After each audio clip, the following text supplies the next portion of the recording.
सोनू शर्मा जी, आपसे मेरा सवाल यहाँ पर यह है कि कंपनियों कहा गया है कि वो एक मॉनिटरिंग मैकेनिज्म को कंपनी में स्थापित करे। ये किस तरह के मैकेनिज्म की बात हो रही है, किस तरह से इसको स्थापित किया जाएगा, इसकी ट्रैकिंग कैसे की जाएगी? कंपनी के लेवल पर अगर मैं समझना चाहूं तो जिम्मेदारी इस अधिसूचना के बाद कितनी बढ़ गई है ताकि पारदर्शिता मेंटेन की जाए? ये बेसिकली मैं आपको बताना चाहता हूँ प्रॉब्लम है क्या। प्रॉब्लम ये है मैम कि जितने भी लोग डायरेक्ट सेलिंग के नाम पर मनी सर्कुलेशन चला रहे हैं, ये एक्ट बेसिकली उन पे लागू होता है। बहुत सारे लोग डायरेक्ट सेलिंग के नाम पर मनी सर्कुलेशन प्रोसेस चलाते हैं। 1 रुपए का जो प्रोडक्ट है उसका कॉस्ट, उसका एमआरपी, उसका रेट इतना ज्यादा डिमांड किया जाता है लोगों से, और वही बीच का पैसा लोगों में रोटेट किया जाता है। प्रॉब्लम यहां से शुरू हुआ। दूसरा प्रॉब्लम सबसे बड़ा उसके अंदर यह है कि रिक्रूटमेंट बेस्ड जो इंसेंटिव दिए जाते हैं कंपनीज के द्वारा, उसको रोका जाए। रिक्रूटमेंट बेस्ड रीबाइंग का प्रोसेस बहुत सारी कंपनीज में नहीं है, सिर्फ रिक्रूटमेंट बेस्ड पैसा दिया जा रहा है, जो मनी सर्कुलेशन एक्ट के अंदर भी इलीगल है। तो अभी इस लॉ के क्या कहते हैं फ्लोर पे आ जाने से बहुत सारी कंपनियां जो सिर्फ और सिर्फ मनी सर्कुलेशन चला रही है नेटवर्क मार्केटिंग के नाम पर, उन सब पे शिकंजा कसा जाएगा और सही कंपनी जो काम कर रही हैं उनको बहुत अच्छा काम करने का मौका मिलेगा। अभी मैं इसमें एक बात और ऐड कर देना चाहता हूं कि जितनी भी कंपनीज पिछले 4 से 5 साल के अंदर रजिस्टर्ड हुई हैं, उसमें बहुत सारी कंपनी ऐसी हैं जो सिर्फ और सिर्फ मनी सर्कुलेशन कर रही हैं डायरेक्ट सेलिंग के नाम पर, और इसकी वजह से कस्टमर का बेहद नुकसान हो रहा है। और एक कस्टमर को भ्रम की स्थिति बनी रहती है कि इतना पाक साफ बिजनेस, इतना शानदार बिजनेस को वो एक शक की नजर से देखने आता है, क्योंकि 10 अच्छी कंपनी रहती हैं और उसमें से एक बेईमान निकल जाती है, तो बाकी सब लोग 9 को भी बेकार तरीके से देखना शुरू कर देते हैं। तो ये बहुत स्वागत योग्य एफर्ट है, और इसका जैसा कि सर बता रहे थे कि इसका इंतजार बहुत बहुत सारे सालों से था, और we are very thankful to the government of India कि ये फ्लोर पर आ गया है फंड। तो सोनू शर्मा जी, ये जो बिजनेस है ये कितना बड़ा है? और आपने यहाँ पे जिक्र किया पिरामिड और मनी सर्कुलेशन स्कीम्स का, जो कि डायरेक्ट सेलिंग कंपनीज कुछ चला भी रही थी।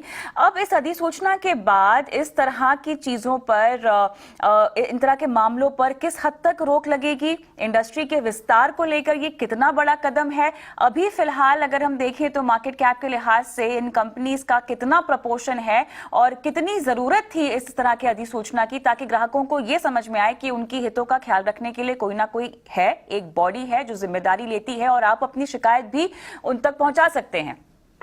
मैम, सबसे पहले तो मैं आपके दर्शकों को और सब लोगों को बताना चाहता हूं कि पूरे हिंदुस्तान में डायरेक्ट सेलिंग जो अच्छी कंपनी है, जो सही कंपनीज कर रही हैं, एकमात्र ऐसा बिजनेस है जिसमें 100% वाइट की ट्रांजैक्शन होती है। आपको जान के बहुत हैरानी होगी, और कस्टमर को मैं बताना चाहूंगा, जितने भी कंज्यूमर्स हैं, कि जो सही कंपनीज हैं उसमें कोई भी बिलिंग, कोई भी प्रोडक्ट अगर सेल किया जाता है तो उसके ऊपर प्रॉपर बिल कटता है। आप कैश ट्रांजैक्शन नहीं कर सकते हैं, नंबर 1। नंबर 2, उसके ऊपर जीएसटी एप्लीकेबल होता है, जो गवर्नमेंट ऑफ इंडिया को कंपनीज डिपॉजिट करती हैं पर मंथ। नंबर 3, आपको जो भी कमीशन आता है वो टीडीएस करके, टैक्स कट के ही आता है।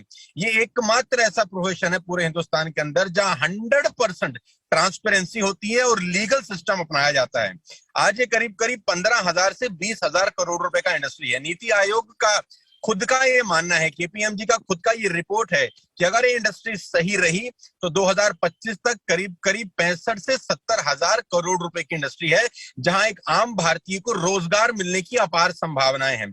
आज हिंदुस्तान में आपको पता है कोविड-19 के कारण बहुत सारे लोगों को नौकरी की समस्या है, अनएम्प्लॉयमेंट अपने चरम सीमा पर है। ये एकमात्र ऐसी इंडस्ट्री है जो लोगों को अनएम्प्लॉयमेंट से मुक्त, जो प्रॉब्लम फेस कर रहे हैं लोग बाग, उनको एम्प्लॉयमेंट प्रोवाइड करा सकती है। बनस्पत इस पे आज ये जो नोटिफिकेशन आया है, ये ठीक तरीके से अगर लागू हो जाए, क्योंकि ठीक तरीके से लागू होना बहुत जरूरी है। कानून तो हिंदुस्तान में बहुत सारे हैं, अगर वो इम्प्लीमेंट ठीक तरीके से हो जाए तो मैं आपको बता सकता हूं कि 2025 में ये एकमात्र ऐसा उद्योग है जो बहुत सारे लोगों को, हजारों लाखों नहीं करोड़ों लोगों को एम्प्लॉयमेंट प्रोवाइड करा सकता है।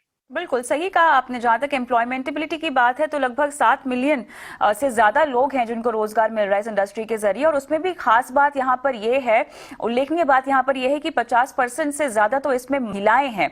और जिन अधिसूचना नियमों की हम बात कर रहे हैं, और इन कंपनियों को लगभग 90 दिनों में जो है इनकी इंप्लीमेंटेशन और इन नियमों को कंप्लाई भी करना होगा। तो खन्ना साहब, सवाल अब यहाँ पर यह उठता है कि हम डायरेक्ट सेलिंग की जब बात करते हैं तो बहुत सारे अंतर्राष्ट्रीय ब्रांड्स का नाम यहाँ पर आता आता है। जो भी हमने केसेस धोखाधड़ी के या पारदर्शिता की हमने बात की है, कितना भरोसा मिलेगा या कितना एस्टैब्लिशमेंट में और आसानी मिलेगी इन इंटरनेशनल ब्रांड्स को अपने कदम भारत में रखने के लिए? क्योंकि हम बड़े बड़े नाम देखते हैं, एमवे, टपरवेयर, ओरिफ्लेम, कई तरह की ऐसी डायरेक्ट सेलिंग प्रोडक्ट्स हैं जो इन कंपनियों के हम खरीद पाते हैं। कहीं ना कहीं जिन पॉन्जी स्कीम्स की हम बात कर रहे हैं, मनी सर्कुलेशन की बात कर रहे हैं, इनके ब्रांड को हिट होता होगा इन सब की वजह से। अब ये ब्रांड्स किस तरह से स्टैंड आउट करेंगे? देखिए, जो मनी सर्कुलेशन स्कीम है वो इन रूल्स में कवर नहीं होते। तो कोई मनी सर्कुलेशन स्कीम अपने आप को डायरेक्ट सेलर कह के अपना काम नहीं कर सकता। ये एक इसकी इन रूल्स का एक फायदा होगा। उससे क्या होगा कि जो ये नंबर 2 का काम कर रहे हैं उनको पारदर्शिता अपनानी पड़ेगी और उसमें वो पकड़े जाएंगे। और इसका मतलब यह है कि जो नंबर 2 का काम करने वाले हैं उनके लिए मुश्किल हो जाएगा डायरेक्ट सेलिंग से अपने बिजनेस को बढ़ाना, क्योंकि इन रूल्स को वो फॉलो नहीं कर पाएंगे, और फॉलो करेंगे तो फिर वो एक्सपोज होंगे तो उनका बिजनेस जिस तरह वो चल रहे हैं उस तरह चल नहीं पाएगा। ऐसा मेरा मानना है। अब सोनू जी को क्या लगता है ये वो बताएंगे। जी सोनू जी। मैम, हम लोग जब इस नोटिफिकेशन के ऊपर चर्चा कर रहे थे बहुत साल से, I am in the industry from the last 20 years, हम लोगों का डिमांड था कि कोई भी व्यक्ति डायरेक्ट सेलिंग कंपनी जब तक एक x amount government of India को डिपॉजिट नहीं करता खोल ही ना सके। हमारे बहुत सारे सजेशंस थे, बहुत सारे हम लोगों ने सुझाव सरकार को दिए, प्रीवियस गवर्नमेंट को भी दिए, और ये नया गवर्नमेंट है यहाँ पर भी बहुत सारी मीटिंग्स हुई। बैक टू बैक फिक्की के साथ हम लोग कोऑर्डिनेशन में थे, टच में थे कि एक लमसम अमाउंट भी as a security amount deposit कराए कोई भी कंपनी अगर अपना डायरेक्ट सेलिंग बिजनेस शुरू करना चाहती है। बिकॉज होता क्या है, 4 कंप्यूटर लगाए, 4 लोग बैठे और अपना डायरेक्ट सेलिंग बिजनेस शुरू कर लिया, और डायरेक्ट सेलिंग के नाम पर कुछ भी ऊट पटांग बेचना शुरू कर दिया। वो प्रोडक्ट बेचने शुरू कर दिए जिसका रीबाइंग ही नहीं है, वो प्रोडक्ट जिसका क्वालिटी बहुत खराब है, वो प्रोडक्ट जिसका प्राइस इतना ज्यादा है कि एक आम आदमी की पहुंच से बहुत ज्यादा है। अब इस नोटिफिकेशन के द्वारा सर जो बता रहे थे खन्ना साहब, मैं बिल्कुल उनसे इत्तेफाक रखता हूं कि असली और नकली, जिसको कहते हैं दूध और दूध का दूध, पानी का पानी, ये हो जाएगा। और एक कंज्यूमर जो एक सयाना कंज्यूमर है, एक सया कस्टमर है जो अपना करियर बनाना चाहता है इस फील्ड में, वो बिंदास होकर इस प्रोफेशन को ज्वाइन कर सकता है और अगले 4 से 5 साल के अंदर अपने सारे के सारे सपनों को पूरा कर सकता है। अच्छा, जिस शिकायत के निपटारे की हम बात कर रहे हैं सोनू जी, ये ग्रीवांस रेड्रेसल की पूरी प्रक्रिया क्या होगी? अगर मैं एक ग्राहक हूं जिसे अपनी शिकायत का निपटारा करवाना है या अपनी शिकायत पहुंचवानी है, तो ये पूरी प्रक्रिया क्या होगी? किस तरह से मुझे अप्रोच करना होगा और शिकायत का निपटारा कैसे होगा? मैम, उसके लिए पूरा नोटिफिकेशन एक बार पढ़ना बहुत जरूरी है, क्योंकि नया नोटिफिकेशन अभी पूरा पब्लिश हुआ है। उसमें क्या अमेंडमेंट किए गए हैं, क्योंकि सितंबर में भी ये नोटिफिकेशन आया था, 2014 से चल रहा है ये एक्चुअली प्रोसेस। तो एक बार उसको पढ़ना पड़ेगा कि क्या अमेंडमेंट्स हुए हैं, क्या चेंजेस हुए हैं, उसके बाद इसके बारे में बात की जा सकती है। खन्ना साहब, आप बताएंगे ग्रीवांस है कि हर डायरेक्ट सेलिंग कंपनी को ग्रीवेंस ऑफिसर नॉमिनेट करना पड़ेगा, जिसको कोई भी कंज्यूमर अपनी ग्रीवेंस भेज सकता है, ऑफलाइन या ऑनलाइन। और एक नोडल ऑफिसर इनको नियुक्त करना पड़ेगा, और समय सीमा के अंदर जितने भी शिकायत आएंगे इसका निपटारा इन्हें खुद करना पड़ेगा। और हम तो ये सजेस्ट कर रहे हैं सरकार को कि एक स्टैंडर्ड है ISO 10001, ISO 10001 और 10002।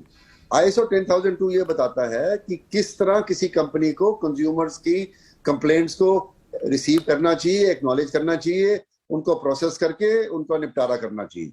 तो हर कंपनी अपना तरीका अपना सकती है, परंतु अगर एक मापदंड होगा तो वो सबके लिए आसान हो जाएगा और मॉनिटरिंग भी उसकी आसानी से हो जाएगी। इसलिए हम तो ये सजेस्ट कर रहे हैं गवर्नमेंट को कि ISO 10002 को अप्लाई किया जाए और इन रूल्स में ISO 10002 को भी मेंशन किया जाए। और अगर नहीं मेंशन करना चाहते तो कंपनीज स्वयं ही ISO 10002 फॉलो करना शुरू कर दें। वो एक ग्लोबल स्टैंडर्ड है कंज्यूमर कंप्लेंट रिड्रेसल का, और उससे उनकी कंपनी की साख बढ़ेगी।